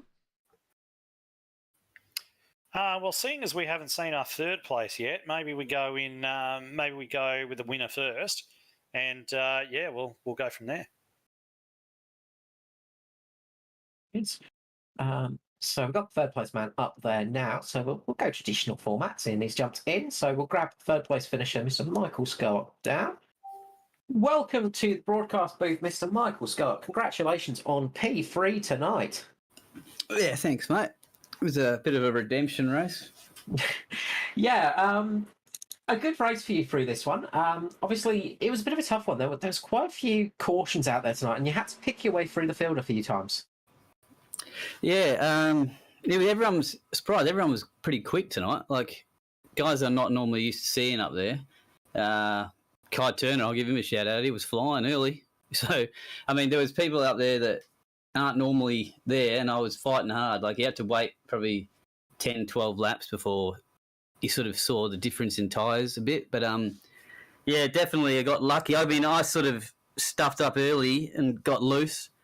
Yeah, I can't really remember. Oh, I had to dive down the middle into turn one after a restart, and then the car got loose. I tried saving it, and then everyone around me got a bit combobulated. I think Lukey hit the wall pretty hard. But, yeah, just got lucky with the pit stops after that and just took me time.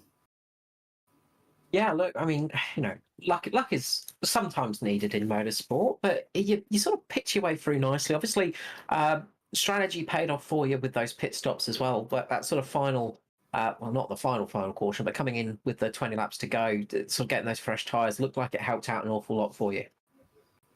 Yeah, it was up in the air whether or not it was going to be a disaster, because a lot of people did stay out, but you had to go in and use those last tyres. So otherwise, you would have been miles back. So yeah, it worked and everyone stayed clean. So yeah, I'm happy. If you're not wasting money on those tyres, you're not doing it right. If you've got a set of tyres left over at the end of the race, you've not been racing hard enough. Yeah, that's it, mate. Got to use them. No, congratulations on P3 tonight, Mr. Scully. Always a pleasure to have you in the booth. The usual thing of shout out and love to anyone you'd like to say hello to tonight, and sponsors or things like that. Yeah, shout out to ANZCAR. It's good to be back again. Shout out to Locked On Lads. What's it called? Locked On Lads Stream? Locked On Lads TV. As long as you call me Locked On Lads, that's all you need to do, big boy. All right, I know them well. Locked On Lads TV, doing well. I like what you got going there at the moment. It's good. And yeah, just shout out to everyone that rocks up, and shout out to Sim Boys. Stop perving on Luke. Come look at me. Thank you so much, Scully. Look, have a great night, and we'll see you back in the booth soon, I'm sure. See you guys. So next up, we will grab down the second place finisher for Mitch Motorsport, Mr. Hamish Gallagher. Welcome to the booth, Mr. Gallagher. Congratulations on a strong finish tonight. Obviously, would have probably liked it to be maybe one step higher, but you had a really good race out there, very strong one, and a very strong finish as well. Oh, thanks, Carl. Yeah, no, I'm fine with second day. Like, this is one of my worst tracks, so I've been a little bit kind of not looking forward to this race, but I feel like I was doing all right tonight. I would have been interested to see how it went for the green flags. I think we had a good long run car, but I was cautioned, sort of made the race a little bit interesting, which is, good always. And yeah, I was happy to pick up a nice clean finish and get P2. Yeah, it was nice to see a good finish towards the end for you. Obviously, a shame that we saw J. Russ going out with obviously connectivity issues and then having an accident, because it was stacking up to be a really exciting run between Russell, yourself, and Josh Micklemore, your teammate. Oh, is that what happened? Yeah, we couldn't see him. He just blinked out and disappeared, and we didn't know where he was and what was going on. But yeah, no, that was a shame. We're working well together, just like last week. Yeah, but that's not ideal. But yeah, no, me and Josh are able to keep it clean, which is good. So we've still got 2 cars up there. Obviously, this being the track you weren't looking forward to, that doesn't bode well for the rest of the season for the championship for everybody, because you've had a very strong start to the season, and if this is the bogey track and it's gone this well for you, obviously you must be pretty confident for the rest of the races. That's nice of you to say, Carl. Yeah, no, we'll see. I mean, there's lots of good competition. There's going to be lots of good competition this year, so it's just a matter of putting the work in. I mean, it's nice and easy for me now. I just don't have to worry about tomorrow night, so I get tomorrow night off and just look forward to next week.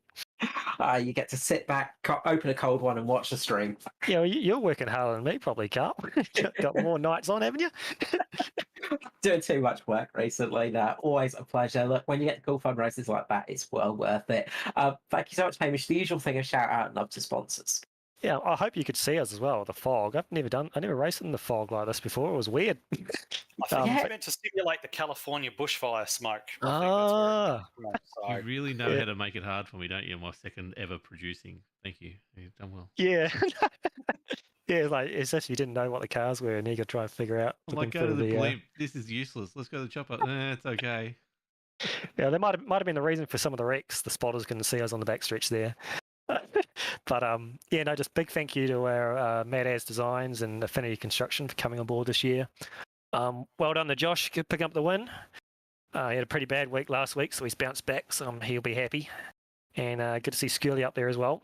And Cade, it's actually a pretty strong run from Cade. I was expecting us to pick him off, but no, he did a pretty good job. So big thank you to ANZCAR for putting the race on. I know how hard it is to run a league and all the work that goes into it that we don't see. So, and to you guys for the broadcast. Always welcome. Thank you so much, Hamish. We'll catch you back in the booth soon, I'm sure. Yes, thanks, Carl. Before you go, Hamish, come back to Cup. Come back to Cup. I miss you. Come back. No, it's okay. You stay away. It's all good. I need that extra. Wilco needs that spot. I do. No, you got plenty of guys there running Cup this year. You'd keep your company. No, mate, I was looking forward to it. I wanted 2022 to be a rematch, mate, and you're not there, and it doesn't feel right. I had 2 years. You beat me fair and square. I've got to try something else. Nah, mate, none of that. We'll see you back when you get bored, mate. You'll be right. Good luck for you, Ed, as well tomorrow. Thanks, mate. Okay, and finally, we will get my Discord to actually start working. There we go. We will grab down the race winner, Mr. Josh Micklemore of Mitch Motorsport. Welcome to the booth, Mr. Micklemore. Congratulations on the victory tonight. A pleasure to have you back here in the booth. Tumbleweed crickets. Yes. There he is. Sorry. There he is. Yeah. Yeah. Got surprised. Caught him out off guard. I wasn't expecting an interview after I won. It's been so long since he's won a race at ANZCAR that he forgot about the procedure. Josh Micklemore, Welcome back to the booth, mate. Cheers, man. Cheers. Congratulations on that win tonight. A hard-fought victory. A lot of action out there tonight, but you managed to keep that car steady, sail through the field, up 16 positions as well, and take out the win. Yeah, I absolutely stuffed up qualifying tonight, 3-4. But yeah, I knew you just had to just try and get through the field safely and get back up there and see what you had for the top runners. And yeah, we ended up here. It worked out very well for you in the end. Obviously, you managed to get the strategies working out perfectly. We saw some really good racing between yourself, Jaden Russell, and of course your teammate, Hamish Gallagher. How tough was it for you to keep there in front during that race? It wasn't too bad, to be honest with you. I think I've found something in this package as well. So I think that definitely helped tonight. So, but yeah, no, it felt pretty good to get to the other cars. Hamish has been very, very strong lately, and to finish in front of him is a pretty big thing at the moment, and we're able to do that tonight. So, yeah, pretty happy. Beating Hamish in an Xfinity car is a very hard thing to do at the moment, and you managed to do that, so that's always a nice thing. And they always say the most important person to beat is your teammate, of course, and you've done it tonight. Yeah, like I said, he's been very, very quick in this car. Last year, taking out both the championships. He's the one to beat in this series, in my opinion. So, yeah, we'll see what we can do. Congratulations. Obviously, working your way through the field in those early stages, we saw it was a little bit dicey out there. Did you have any sort of moments where you had to take a big, deep inhalation of breath? Yeah, I did a couple of times. There's a few cars that were a bit twitchy in front of me, or getting loose, coming off and whatnot. But, yeah, I knew what we had to do. We just had to try and keep the car clean as best we can and move through the field without, picking up damage and whatnot, and just getting up there. Congratulations on the win, Josh. It's always a pleasure to have you up here in the booth, and it's always nice to get you up in that top spot as well. Before I let you go, though, the usual thing of shout out and love to sponsors. I actually do have a question for Josh before we go on to that. Right before Jaden's disconnect, we were having a bit of a chat up here about how you guys sort of know each other quite well, and the assumption is that you would have potentially given Jaden some advice on how to get around, transitioning from the dirt that he normally does to the paved ovals and so on. And there was a point in the race where you looked down to his inside and he absolutely just sliced your nose off.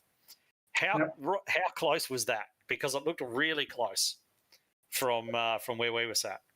Yeah, I thought he might have done that. That's why I sort of didn't go any further. I sort of, I had it there, but I wasn't going to. I knew what I had to do, so I was just taking my time, sort of thing, with him. And yeah, if he wanted to take it, I was just gave that little bit. But yeah, like you said, I sort of worked with Jaden last year, helped him get through the ranks as well as Hobbo, and because I'm sort of teammates with him in the dirt stuff. So he's coming along good, and it's been unfortunate tonight what happened to him because he was really on it as well tonight. And we're having a lot of fun there. Yeah, he was looking really good, and it kind of disappointed us all when he dropped out because it was looking like he was just going to be an extra factor there in the battle for the lead. But no, it was quite funny. We were sitting there talking about how you probably helped him out a little bit, giving him a bit of advice, bring him along, and he just repays that by just slicing the nose of the car off. And then unfortunately we didn't get to see that battle play out because he had that disconnect. But a bit unfortunate for him, but obviously turned out well for yourself. So on to the next one, I guess. Yeah, it was all good, man. It's just good, hard, close racing, mate. That's what we want up here. So that's all good. So shout out and love to sponsors. Yeah, just well done to Hamish tonight. Another 1-2 for us, Mitch Motorsport boys. Affinity Constructions Australia for jumping on board with us this year, and Mad-As Designs for giving us our killer paint schemes this year. And you guys at ANZCAR for everything you guys do, and with all the streaming and stuff, Wilco as well, Carl, all of you guys. Without all of you guys putting as much work in as you guys do, none of this would be happening, so I appreciate it, guys. And that's about it. Always welcome. Thank you so much, Josh. I'm sure we'll catch you back in the booth soon. Yeah, hopefully tomorrow night if I make the race. Good luck, mate. No worries. Yeah. Wonderful. So that is another Thunder race over and done with. Final thoughts on this race, Ed? I liked it. I really thought it was a good night's entertainment, even from a neutral perspective. We saw so many different strategies, guys trying 2 tyres, 4 tyres, no tyres. We saw, obviously, my boys out the front there, the Natari boys led a little bit when they decided to gamble on the pit stops. Donnelly, I thought, was really, he was one of the highlights of the night, the way that he was took that risky strategy and then used it to the best effect that he could and came away with a really good 4th position finish. Could have been 3rd if things were slightly different. I suppose the real story of the night would be, or the story of the season so far, is probably the way that Gallagher's really just put down that marker quite early in terms of what he expects to achieve in this series. And I would have really loved to see what Russell could have done. And if he's able to carry that form forward, I think it'll be a really good season between potentially Jaden being able to insert himself into that lead battle as well. And of course, we've got guys like Dave Douglas that had rough nights tonight, but he can be really quick in these cars as well. So I guess my one main takeaway from this race, other than it being a really good race, is the fact that there's these little stories beginning to develop, which we're going to get to see play out across the whole rest of the season. And it's going to be enthralling to not just watching that battle at the front, but hearing everything that's sort of happening behind, the guys, the comers and goers, not just throughout each race, but throughout the season, and the little stories that are going to develop then and there as well. So if anything, I would say that this race is a good sign of things to come, is my takeaway. Absolutely. The Xfinity series is looking like one heck of a series to come for the rest of the season. And for you, Wilco, what was your thoughts on that one? I really enjoyed seeing a lot of new faces in that mid-pack and popping their head up into that top 10 for a while there as well. Obviously, Micklemore, Gallagher, Donnelly, Russell, Phelps, those type of names are going to be always up the front, but it was good to see a couple of those other guys getting up there for sure. And, well, lots of incidents, but yeah, bringing that tactics into play very well with, like you said, different pit stop strategies and stuff like that was really good. We were robbed. Obviously, Russell was going to really put it to the end, and that was a shame, but very much a very good season ahead. We're only 2 into 12 for season 1 of 2022, and we're going to be very excited to see how this goes and develops from a different angle from in the broadcast stand chair and watch it go forward. But yeah, not names like Greg Spencer and even Brad Faley and Jamie Bard and those type of things. James Glasspool, obviously we talked about him a lot, but it's going to be these sort of names when they see where they pop up during the field during the rest of the season. Is going to be very interesting. Absolutely. And what we've got looking forward to for the upcoming week for Locked On Lads and Locked On iRacing? Locked On iRacing podcast will release tomorrow. It should release today, but I've been a bit busy. We've recorded it already, so we had a very long discussion about the Daytona 500. Obviously, me and Tim Cornt were on there, so we explained to McKellar blow by blow, I think every lap in the 200 lap race, and explained everything to him. And there's about probably a 45-minute chat there just about the Daytona 500, which is really good. We touched on a few bits of news and things like that. We had the return of Carl Wilkinson into the ANZCAR wrap-up, which is really cool to see. But that'll be out tomorrow. We've got the stream, obviously, tomorrow night. We're not broadcasting the Cup Series, but I am racing in the Cup Series, so we'll have the stream from my angle for the race. And then Sunday, we go back to SRW with the V8s from my angle of driving as well. So that's what you can expect for lads from this week. And yeah, we'll see what happens next week. And of course, for the ANZCAR side, we will be having the Cup Series tomorrow night from Auto Club Speedway, of course, and that will be over on Performance e-streaming or on ANZCAR on Facebook, of course. Make sure to head over to anzcar.com for all the latest news. But we look forward to seeing you for the rest of the season. A big thank you to Mr. Peter Wilkinson, Mr. Edward Foster for joining us in the booth. I am Carl Wilkinson with you, and I'm wishing you a very nice night, and we will see you again soon.